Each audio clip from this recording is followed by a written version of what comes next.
قصتنا النهاردة عن حاجة كلنا بنعتبرها ولا في الخيال. اسمع كده. مسكت ايد واحد من اللي واقفين وسألته: طب انا مش مجنون؟ انا دخلت البيت ده وقعدت مع اصحابه واكلت معاهم ازاي؟ واحد من الشباب قال لي بصوت متوتر: انت متأكد انك كنت جوه؟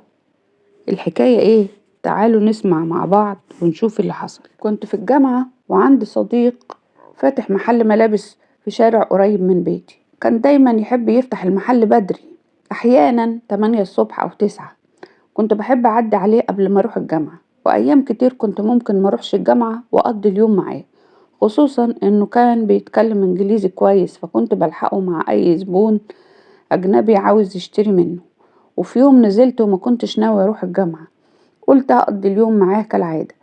اول ما وصلت لقيته لسه ما فتحش، لكني شفت بنت جميلة جدا قاعدة جوه المحل، بس الباب كان مقفول وما كنتش فاهم مين دي. بعد اقل من 5 دقايق صاحبي وصل وجايب معاه فطار، وكان شكله قلقان. قبل ما اسأله قال لي: كويس انك جيت عشان تشوف لي طريقة في المصيبة اللي انا فيها. فتح المحل وادى شنطة الفطار للبنت وعرفني عليها، وبعدين اخدني من ايدي وخرجنا بره. قلت له: في ايه؟ ومين البنت دي اصلا؟ قعد يحكي لي كان بيدور عليا طول اليوم، ولما لقاني قال لي: البنت دي جت ليا امبارح بالليل وكانت بتعيط ومش من القاهرة، وواحد كان بيقنعها تسيب بيتها وتيجي تعيش معاه على امل انه يتجوزها. ولما وصلت البنت لا قابلها ولا حتى عرفت توصل له. البنت كانت مصممة انها مش راجعة بيتها، وصاحبي ما كانش عارف يعمل ايه. ولما لقي ان الوقت متأخر وانها مش عارفة تروح فين، ما كانش قدامه حل غير انه يسيبها تبات في المحل. اكيد ما ينفعش ياخدها معاه في البيت، لو حد عرف محدش هيصدقه وممكن يفتكروا انه هو اللي ضحك عليها.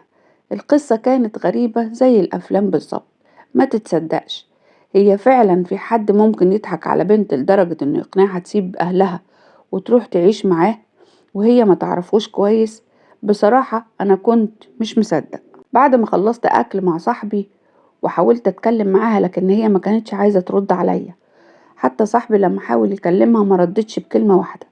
فضلت كده طول اليوم مش بتتكلم غير وقت الأكل، تاخد الأكل بتاعها وتاكل لوحدها في صمت.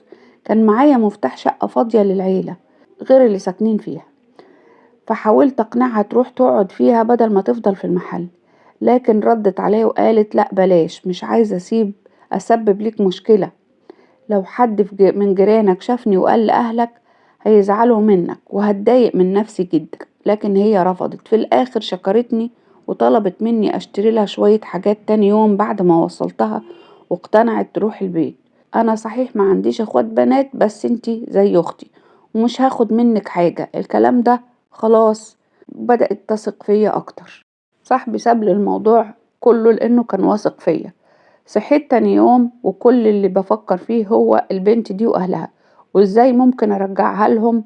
ورحت على هناك على طول، لقيت صاحبي والبنت موجودين ولسه قاعدة في نفس المكان. اديتها الحاجات اللي اشتريتها لها واتبسطت بيها جدا. بعد شوية قالت لي: ممكن نتمشى شوية، أنا مش بخرج من هنا نهائي.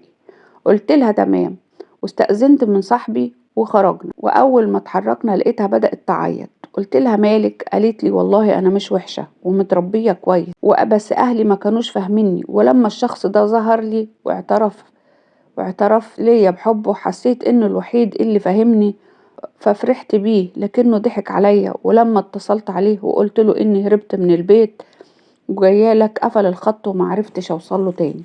اللي يقنع بنت تسيب بيتها ويتخلى عنها ده يبقى مش إنسان حقيقي ولا إنسان بالمرة، وما يستحقش حب أي واحدة ولا يستاهل أي واحدة تفكر فيه. قلت لها: أكيد دلوقتي متبهدلين من غيرك.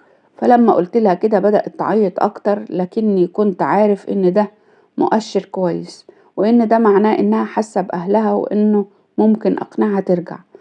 فضلنا ماشيين طول اليوم وتغدينا برا، وفي الآخر قدرت أقنعها تتصل بأهلها. كلمتهم فعلا وأخدت مني التليفون عشان أتأكد أخدت منها التليفون عشان أتأكد إنها بتكلم حد من أهلها مش حد تاني تهرب معاه. كان اللي رد عليا باباها وطمنته عليها، وكذبت عليه وقلت له إنها قاعدة مع أخواتي البنات عشان ما يقلقش، ووعدته إني هرجعها لهم بكرة. تاني يوم على الساعة 2 الظهر وصلتها للباص اللي هيرجعها لمحافظتها، لكن من خوفي لا تهرب تاني حجزت وسافرت معاها قبل المغرب ب5 دقايق. وصلنا أول ما شافت أبوها وابن عمها قالت لي: ياه، إيه كل الناس دي؟ أنا بصراحة قلقت، ممكن يفتكروا إني أنا اللي ضحكت عليها، ممكن أتعرض للأذى. لكن فجأة أبوها جري عليها وحضنها وهو بيعيط، والناس اللي كانت معاهم كانوا فرحانين جدا. لما شكروني حسيت بالراحة أخيرا وقلت لهم: تمام، بنتكم رجعت أي خدمة، أنا راجع القاهرة. أبوها رفض يمشيني وقال لازم أفطر معاهم. كنت قلقان، بس لما دخلنا البيت وشفت أمها وأختها لقيتهم فرحانين بيها وبيشكروني ارتحت. فطرت على السريع واعتذرت لهم اني لازم ارجع عشان اول يوم رمضان لازم افطر مع اهلي. باباها حاول يوصلني للمحطة لكني رفضت وقلت له المحطة قريبة وانا حاجز اصلا. ما كنتش اعرف ان ده كان اسوأ قرار اخدته. خرجت من البيت ومشيت في الشارع، لكن لاحظت ان الناس بتبصلي بغرابة. وفجأة وقف شوية ناس قدامي وسألوني: انت نازل من عند مين وجاي لمين هنا؟ لما قلت لهم اسمي ابو البنت اتصدموا. واحد فيهم قال لي: نازل من عنده؟ من عنده فين؟ قلت له: من بيته. الناس سكتت، وبعد لحظة راجل كبير قاعد على الجنب قال لي: تعال اقعد جنبي. سألني: انت عرفت الراجل ده منين؟ قلت له: انا مش عاوز احكي عشان سمعة الراجل وبناته. قال لي: يا ابني، سمعة مين؟ الراجل وعيلته ماتوا من سنين. وقتها اخدني عند البيت اللي نزلت منه، وهناك كانت الصدمة. الشقة كانت محروقة ومفيش حتى باب. وقفت مكاني مش قادر أصدق. البيت اللي كنت من شوية وفيه واللي كنت باكل مع أهله بقى مجرد أنقاض. إزاي ده؟ كنت لسه جوه وشفتهم بعيني. بصيت للراجل العجوز وقلت له بصوت متقطع: أنا كنت جوه، أنا كنت قاعد معاهم من شوية صغيرة. الناس كلها كانت واقفة بتبصلي برعب وكأنهم مش مصدقين اللي بيسمعوه.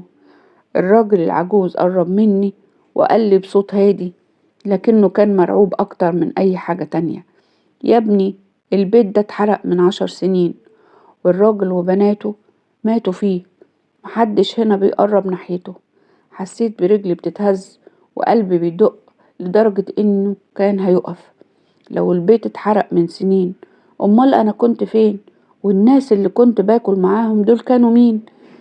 مسكت واحد من اللي واقفين وسألته: طب أنا مش مجنون؟ أنا دخلت البيت ده وقعدت معاهم وكلت معاهم إزاي؟ واحد من الشباب قال لي بصوت متوتر: أنت متأكد إنك كنت جوه؟ صرخت فيه بعلو صوتي وقلت له: بس كنت جوه، أنا مشيت مع البنت وسافرت معاها من القاهرة وسلمتها لوالدها. أمال هي راحت فين؟ ساعتها الراجل العجوز شدني من دراعي وقال لي: البنت اللي بتتكلم عنها وهي اللي ولعت في البيت زمان كانت بتحب واحد وقررت تهرب معاه، لكن لما رجعت أهلها رفضوا يدخلوها البيت، فحاولت تولع في نفسها لكن النار مسكت في البيت وولعت وكلهم ماتوا. من يومها الناس هنا بيشوفوها بتمشي في الشوارع، وناس قالوا إنها كانت اتشافت في أكتر من مكان، لكن محدش شافها أو لمسها قبل كده. بقيت واقف مش قادر أتنفس من كتر الكلام اللي الناس قالوه، ومرعوب في نفس الوقت. ازاي سافرت معاها وازاي كلمت أهلها؟ ازاي حجزت لها تذكرة؟ الموضوع ما كانش منطقي بأي شكل. أنا كنت شايفها بتتكلم وبتاكل وبتعيط. كنت مرعوب، لكن كان لازم أمشي من هنا فورا. مشيت بسرعة وركبت القطر، لكن عقلي كان مشوش. هل كان ده كله هلوسة؟ هل كنت بحلم؟ أنا كنت عايش تجربة فيما وراء الطبيعة. وأنا في القطر حسيت إن في حد قاعد جنبي. التفت ببطء وقلبي وقف في اللحظة دي. كانت هي، كانت نفس البنت اللي وديتها لأهلها وقعدت معاهم.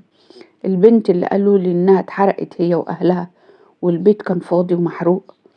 كانت لابسة نفس الهدوم، لكن عيونها كانت مليانة دموع.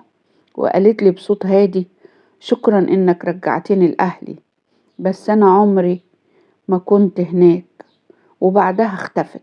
شكرا على مشاهدتكم القصة، وأتمنى تكون عجبتكم، وأتمنى تدعمونا.